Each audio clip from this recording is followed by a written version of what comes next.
If you haven't seen, Amazon is making headlines everywhere for their proposed 7.65 gigawatt data center that is scheduled to be built in Pecos County, Texas. And that thing is permitted to emit up to 33 million tons of CO2 per year. For reference, that's a carbon footprint larger than entire countries like Jordan and Denmark. Now, if you clicked play on this and you were expecting a lecture on climate morality, tech phobia, or corporate ESG, please stop and put your assumptions down. That is not what this is. If this is the first time you have listened to my content or you haven't been following me for long, I want to be really clear. I am not anti-tech. I am not anti-AI.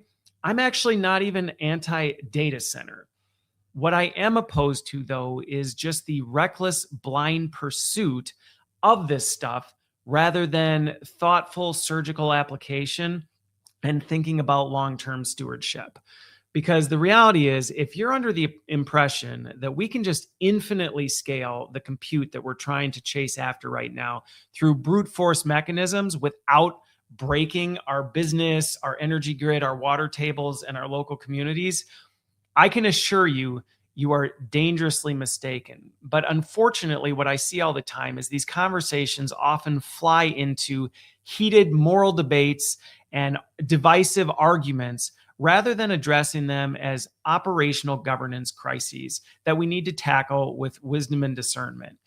Because we are right now just treating compute like this infinite digital resource we can just drum up from anywhere, when in reality, it's bound by physical and local constraints that we have to actually work through, or we're going to live with the consequences for a long time to come.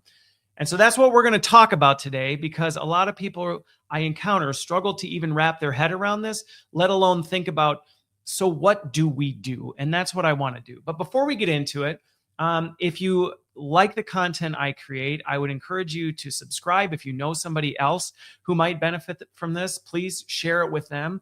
And I'd encourage you to check out my website, christopherlin.co. You can see how I help individuals and organizations navigate the wild and crazy intersection of business, technology, and people. So with that, let's get into it a little bit first by breaking down what we're actually talking about as we think about risks, because it's often talked about in these intangible, ethereal terms that are really hard to, put paper to. We hear 7.65 gigawatt and we're like, that's a lot, but like, what does that actually mean? How is this that big of a risk? So let's break this down. I told you that is the, carbon footprint of a developed nation, but 7.65 gigawatts to make this tangible, that's enough power to run millions of residential homes for a year. From a carbon footprint standpoint, we're talking about like 20 million cars worth of CO2 for the year put out by this thing. If you just think about that for a minute, you have to start putting the pieces together and recognizing that putting that level of demand from one single source onto our existing infrastructure, this is just an immediate risk to the grid integrity that we have. Our grids are extremely fragile. And so we have to think about that stuff. But it's not just, and you probably have seen this in your energy bills if you're anywhere near one of these things. The prices end up coming back to us, but it's not just power. There's the whole water application. These server racks get very hot, and heat is not good for server racks. And so they require tremendous amounts of water to cool. And while originally they used evaporative versions of this that actually consumed a lot of this, they have made some changes to this so that it's closed loop systems, but that water still comes from somewhere. And so when you massively concentrate that kind of water drain on regional utilities, you have to recognize that water's coming from somewhere, that energy is coming from somewhere. And so oftentimes we're pulling it from different things, or from a power standpoint, we're falling back on legacy fossil backups that put out even more CO2 into the atmosphere that we all then end up breathing.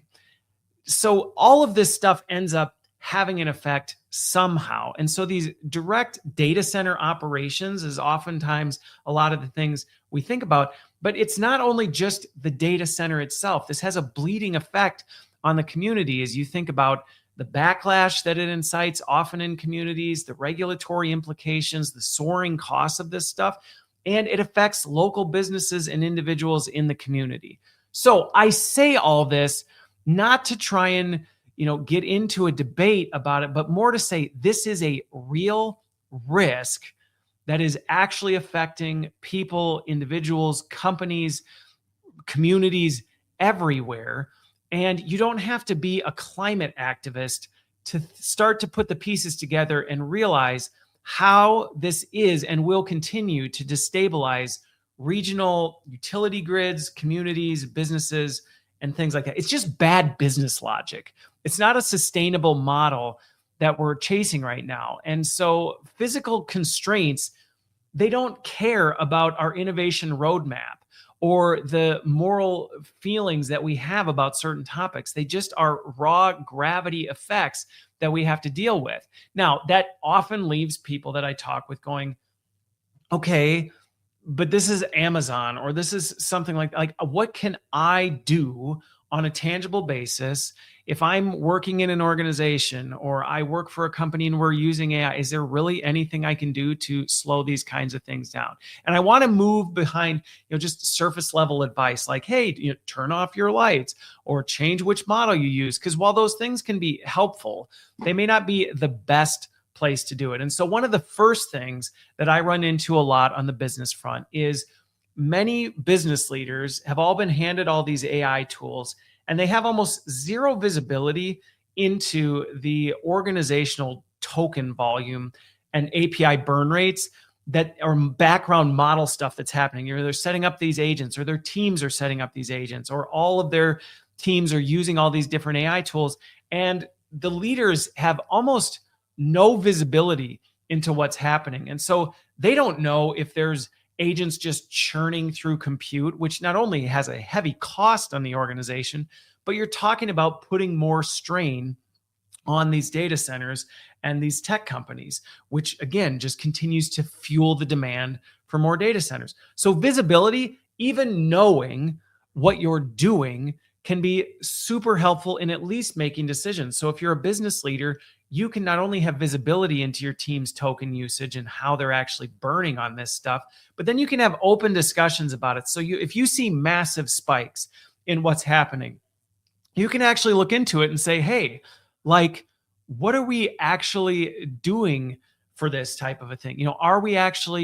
Is this adding value to our team? If not, let's not do this. We don't need to keep churning on these models when really it's not adding real strategic value to our organization. But you can't have those conversations if you don't have the data to know whether that's even happening. And if you say, I don't even know where to start, talk to your IT leaders. The corporate and this is another reason while I understand there are times you may use tools that don't go through the corporate governance process, this is one of the reasons there's value to using your internal corporate tools so that there is consistent visibility into, hey, how are we utilizing our AI and are we using it wisely? Do we even have any visibility? You can't even answer the question, are we using it wisely, if you don't have visibility? And today, I would say probably 9 out of 10, maybe 99 out of 100 leaders I talk to would not even be able to tell you what this is. And this is something that every single leader can engage with their tech leaders or even the technology that you're using and say, let's figure this out. Let's spend a little time looking into our tools, figuring out where these dashboards sit so that we can view and figure out how this stuff works and what we're doing today so we can manage that like we would manage any other resource. Same way you would manage your budget, same way you would manage your other resources, your head count, things like that. You should be treating your API and token usage the same way. Now, going to step 2, another thing that is really practical is a lot of times we just have this default tendency to think we need to use the best model for everything we're doing because obviously it's smarter, it's better, it's things like that. And while it can be a little bit harder to govern when your teams can just flip the models themselves, having open discussions about thinking through this stuff is definitely one way you can do it. So you understand the difference between using Flash, Thinking Pro, or if you're on, if you're on Anthropics, are we using Sonnet? Are we using Opus? Are we using, what's the other one? Anyway, you know what I mean, right? It's thinking through, what are we actually trying to do with this? Now, that is on just the user end, but a lot of organizations are starting to move into APIs and thinking through some of these automated and automation workflows that are now tapping into these models in different ways. And I can say this from personal experience, having built my AI effectiveness rating that's built on my capability intelligence engine and how do people feel. If we were to have a discussion about the AI architecture behind this, I actually have my tools tapping into different models for different tasks. It's good stewardship. Not only does it improve my costs, but it also improves the way I'm stewarding this tech stuff. I don't need Luna or Terra on basic tasks. I can use 4.0 Mini for some of these things and things like that. And so being very specific and surgical about, hey, where we need AI, what are we actually having it do? And what is the most efficient model we can do so that we're not firing up multi-100 billion parameter frontier reasoning models for simple low-level logic that doesn't require anything more than a 3 billion localized model that's running locally on a desktop type of that could handle it faster, cheaper, and with a fraction of the energy and local resource costs that is fueling this kind of just brute force approach to data centers. And that's a real thing you can do with your teams as you're leaning into this, whether it's their individual use in chat conversations or these applications or automations that you're building, and thinking through, how do we actually use the best right model for the task to just be a good steward? It doesn't mean you throw AI out the window. It's about being surgical about it. Now, here's another one that is coming up left and right. I see it happening all the time. In fact, I talked to somebody the other day that discovered they had an agent that was burning $1,000 a month on a forgotten task that was just stuck in this recursive loop. It was just going, and they hadn't been paying attention to their API costs. And all of a sudden they looked and they went, what is this thing happening? And this is happening a lot right now.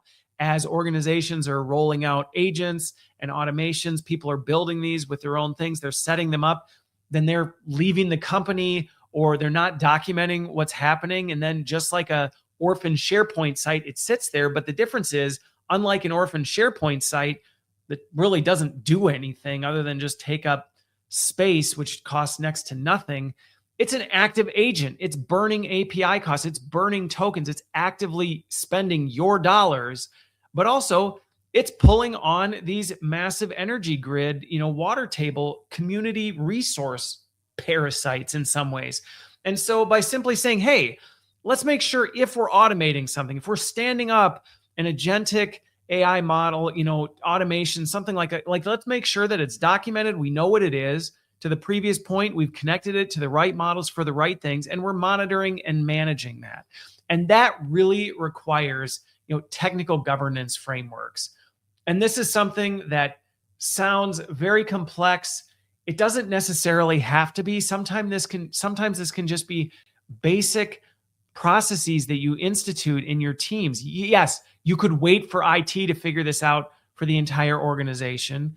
But honestly, with the way things are moving right now, I would not advise that. I would say this is something you can do in your organization. Yes, if you're at the enterprise level, if you're operating at the C-suite on the tech front, yes. If you do not have this yet, if you're not establishing enterprise API gateways that provide channels for people, and you're not providing the kind of technical support the teams need to understand, hey, what model should we be using?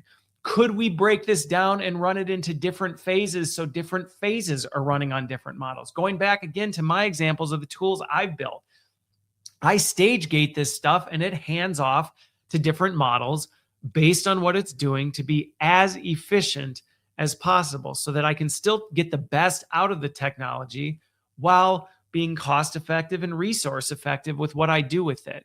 And so these kind of frameworks can be as complex as an enterprise, AI governance framework with clear API calls that go through different channels with clear billing and reporting models. It may just be you sitting down with your teams and saying, hey, before we do anything, this is the process. Like, let's talk about it as a team. Let's figure out, have we done the work to make sure we've been efficient in what we're doing? And do we have the things in place to ensure that we're managing and moderating this so that we know what's happening? And if something changes, if a team changes, if we have headcount moving around, we at least know what's going on so we can make decisions. Or if the organization moves in a different direction, we can decide and go back and say, you know what, we no longer need this. Let's make sure we shut it down, because that's one of the things we're really bad at right now. I see this in organizations all the time. We're not great at it yet, but we're getting better at setting these things up.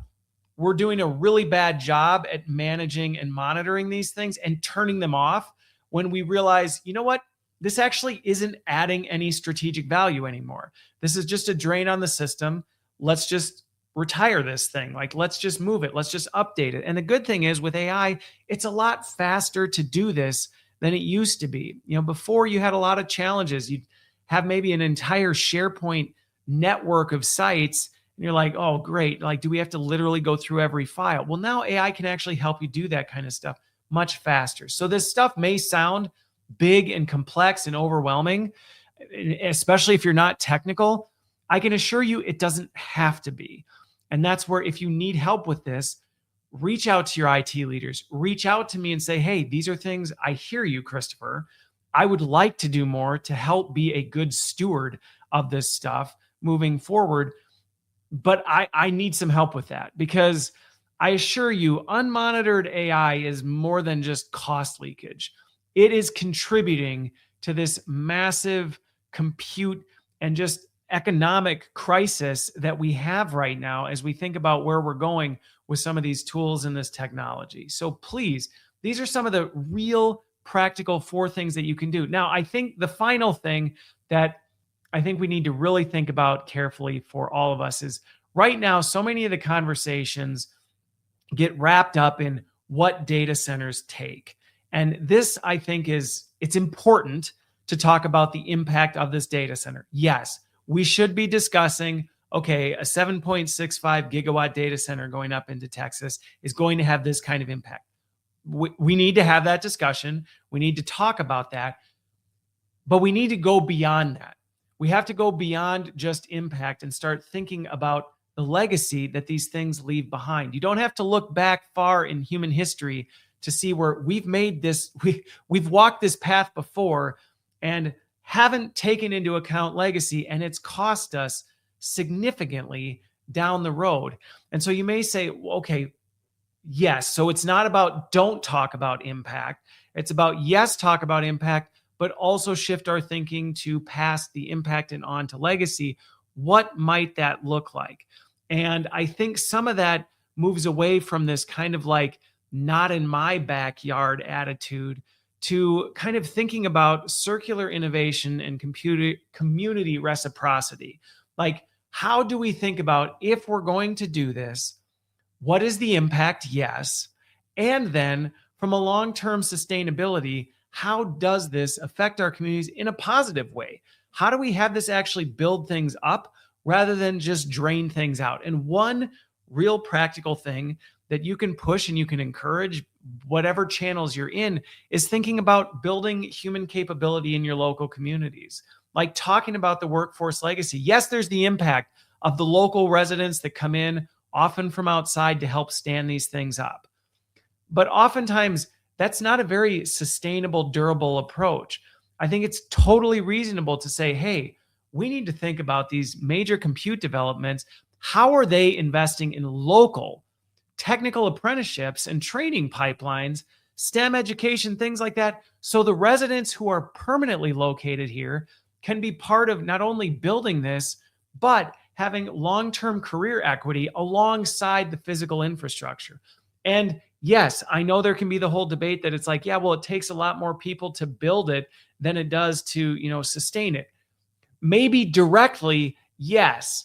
But the local support resources when something breaks down, do you have people in your local community that have been brought up to speed, have been trained, been, apprenticed to know how to manage server racks or upgrades or, fixing does your local plumbing folks know how to actually handle the water systems in these things? Do your local mechanics know how to handle the energy systems that these things are pulling from? These are all questions we can be asking and saying, hey, what can we do? How do we hold these tech companies accountable to making sure they're not just dropping in resources quickly and then pulling back out, but actually saying, let's build the infrastructure to support this. Let's think about the impact. Like we said before, let's build our infrastructure internally, long-term, how we're using this stuff. But then let's also think about the community aspect later to say, how do we make sure the local resources can actually support this? Because there is a lot of infrastructure that's required. It's not just drop a data center, they pull from the power plant and pull from water, and then you never touch it again, and all there is this initial impact. This over time causes things that many communities are not thinking through.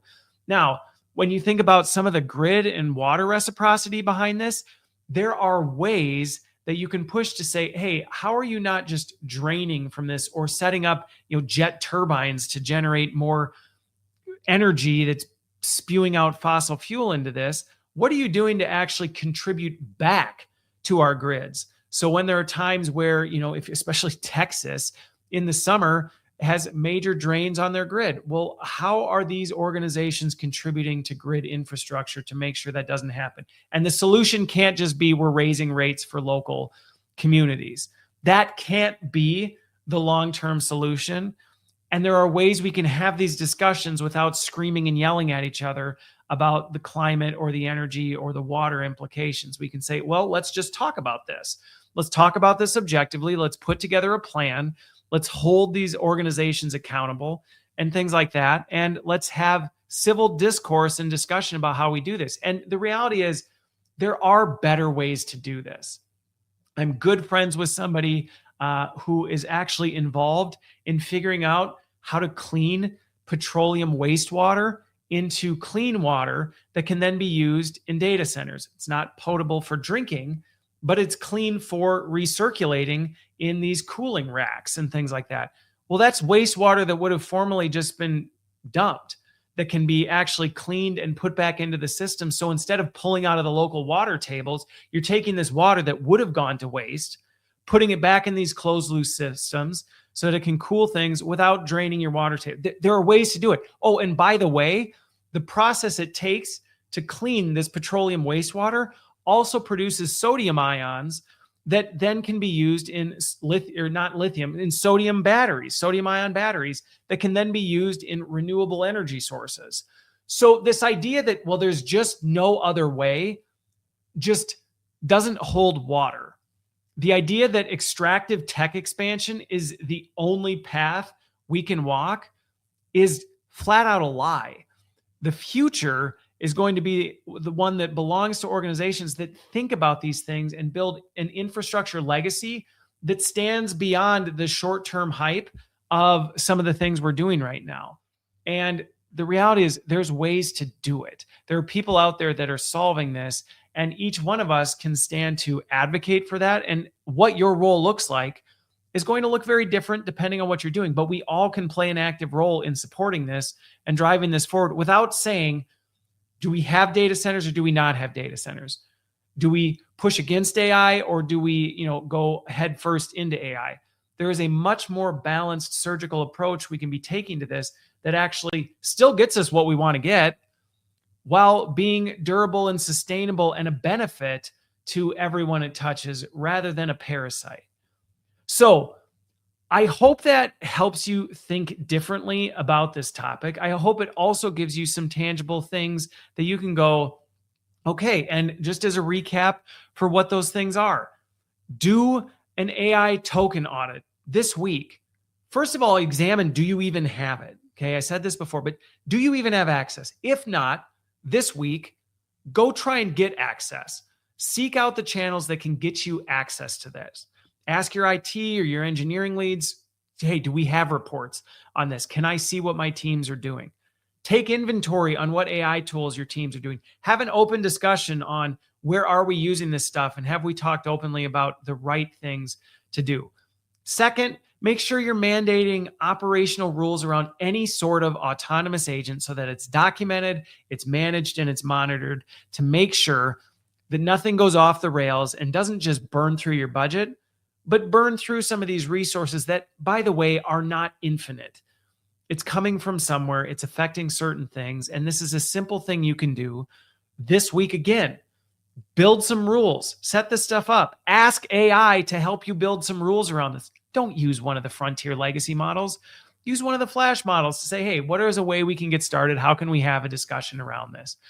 And then if you do have some of these models that are in tools and things like this, break it down more surgically. Don't just assume you need to put the whole tool on a single model. Be intentional about the different stages, the different activities that you have it doing, and learn how, or ask your IT teams how you can set this stuff up to pass off and use different models, different things to use them as efficiently as possible. If you are going into autonomous or agentic AI implications. And then, I think the other thing is, if you are the person who is making decisions about, where you're procuring your tools, or if you are involved in community site selection or vendors that you're working with, be active in asking some of these questions that I just asked. Have open discussions about these. Don't get into arguments, but say, let's have a durable discussion about this. And if there are community opportunities where you can do your community duty to go represent things, my encouragement would be, don't go there to scream and yell.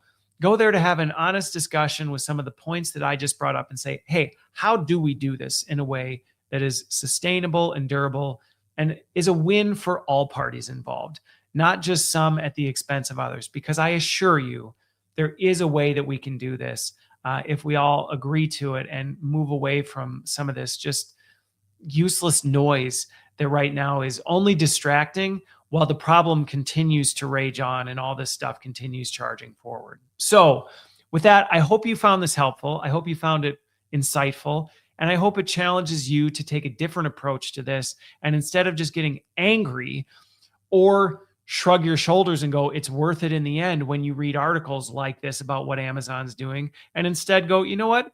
I'm going to do my part to play a role in making sure we build a sustainable future where everyone wins. So with that, I'm Christopher Lind. This has been Future Focused, and we will see you on the other side.